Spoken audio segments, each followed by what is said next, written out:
What's it like being in Placebo? I mean, every young boy's dream. Yes.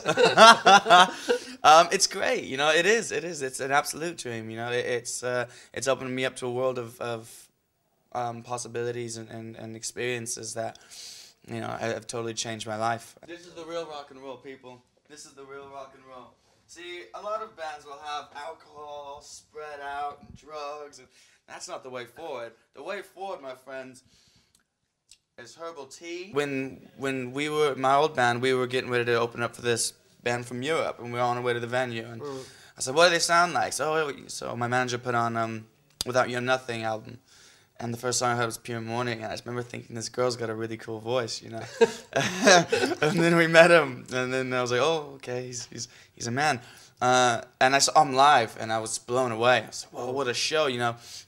Because listening to the CD, the songs are there, but, you know, it didn't really capture the intensity that is live. And after seeing them, it was like, whoa, I fell in love. And it was only 3 shows. And then I went out and bought a couple. I think I bought the Meds album and Sleeping with Ghosts album. And I used to listen to it all the time. You know, it's funny because a year and a half later, I was playing with them.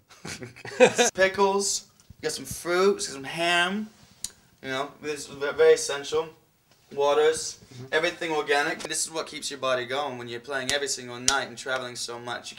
You have to put good things in your body. So it's just pretty much our little spread, you know. A little bit of honey, some throat.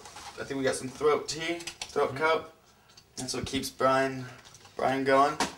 Yeah, this is the rock and roll, man. I would like to think that I bring, you know, a lot of energy and enthusiasm, you know. When everyone sort of gets down and tired, you know, after been doing it for so long, I try to you know, lift everybody's spirits and remind them why we do what we do, you know, and how lucky we are to be able to do this. And so, I mean, as far as personality-wise, I try to bring a lot of positiveness and joy, and live, I try to bring a lot of excitement and energy on stage, and, you know, get everyone going. And I think that rubs off. When we get to the venue, just about every time there's posters and pens laid out for us to sign, and usually it's for the promoters or for some charity or for someone.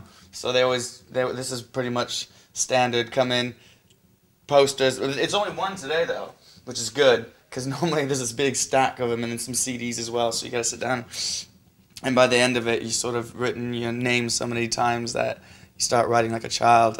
You show up to the venue, and sometimes you have like 4 hours to kill, and you're just sort of sitting around and just waiting to play, because that's the best part. And so we come in, have a bit of dinner.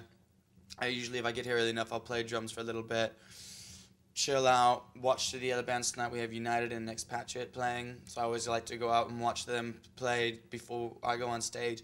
Because sort of seeing a rock gig gets you sort of pumped up for your own gig. You know, gets you, when you see someone play, you want to play. When you see someone get tattooed, you want to get tattooed. Yeah.